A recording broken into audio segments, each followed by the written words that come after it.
Rusia dan Israel bersepakat untuk saling membantu ketika nanti perang Armageddon terjadi. Karena ketika perang Armageddon, Rasulullah SAW menyebutkan, innakum satakhuduna hilfan bi Bani Asfar. Kalian akan membuat perjanjian dengan Bani Asfar, kaum berkulit bule. Yang berkulit bule ini Eropa. Siapa?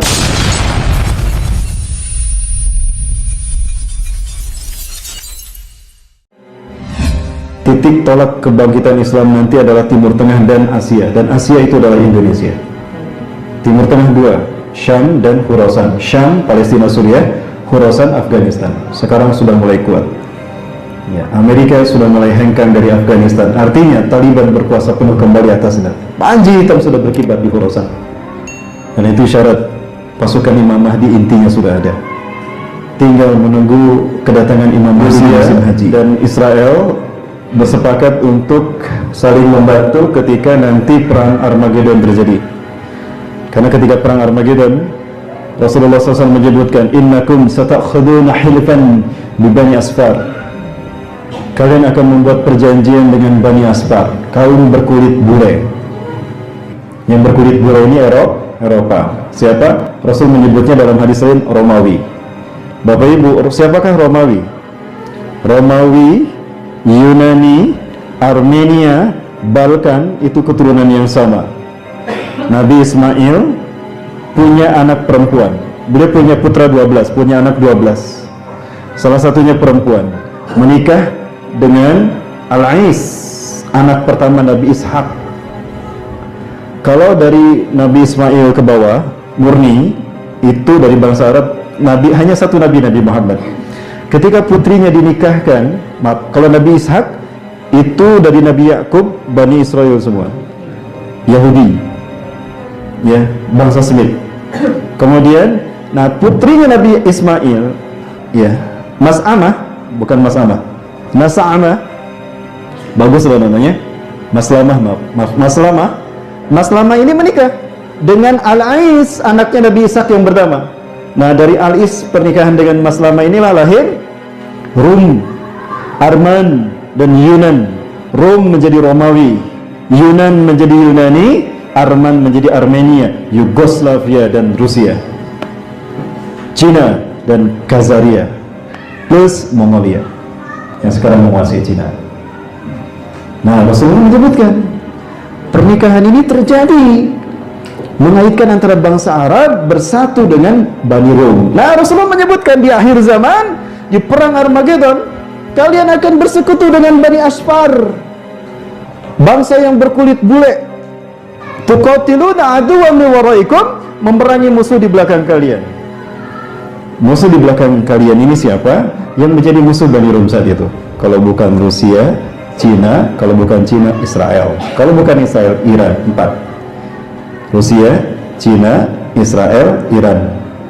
Ini akan diperangi ketika Arab bersekutu dengan kaum muslimin. Lupakah kita? Raja Salman sudah menyerukan agar negara-negara Arab bersatu memerangi Iran. Ya, dan ini disambut oleh Donald Trump. Bahkan Donald Trump mengundang semua negara Eropa untuk mengadakan KTT luar biasa menyambut Armageddon ini. Dan itu sudah terjadi. Nanti saya perlihatkan. Itunya fotonya, penumpang. Memerangi musuh di belakang mereka. Ya, ini musuh-musuhnya.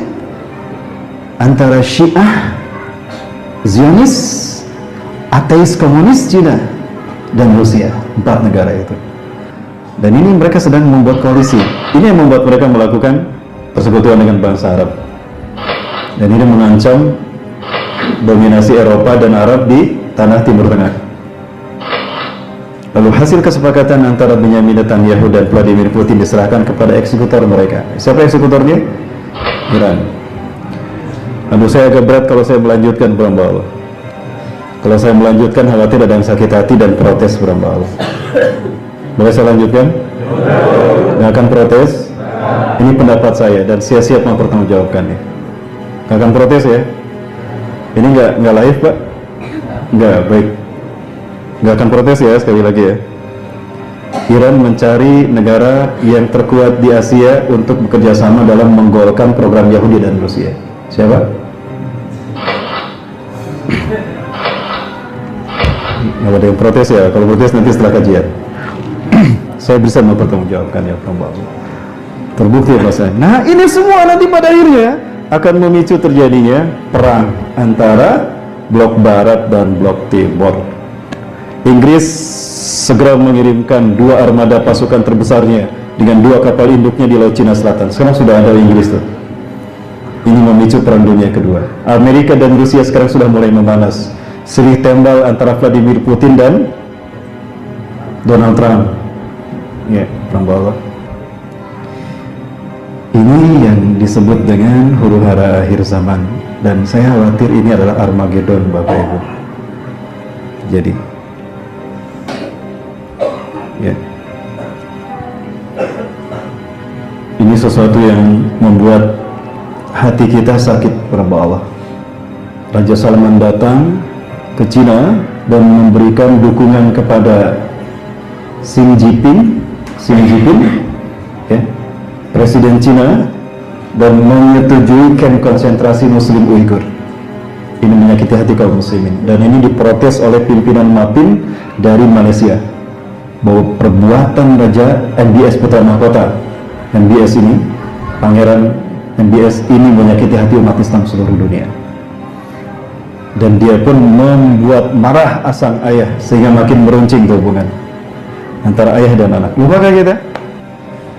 Ciri-ciri Imam Mahdi akan datang apabila matinya seorang raja, seorang khalifah di tanah Arab. Yattatilu salasatun 'inda kanzikum, akan berperang 3 orang anak laki-laki di sisi pemberanan kalian setelah wafatnya seorang raja. Rasul menyebutkan khalifah bermakna raja karena di zaman itu para ulama ahli hadis sepakat tidak ada raja, tidak ada khalifah, yang ada adalah raja. Mereka berperang, berebut kekuasaan. Fala yasir ila wahidin minhum, tapi kekuasaan tidak berhasil mereka dapatkan. Sampai datang pasukan dari timur, kata Rasulullah. Rasulullah berdiri di Madinah. Sampai datang pasukan dari timur. Timur yang dimaksudkan mana? 2, antara Khurasan. Tapi saya kira Khurasan bukan timur. Rasulullah maksudnya menyebutnya Khurasan, ya Khurasan. Timur ini ada kemungkinan adalah Indonesia. Insya Allah ya Pak. Indonesia.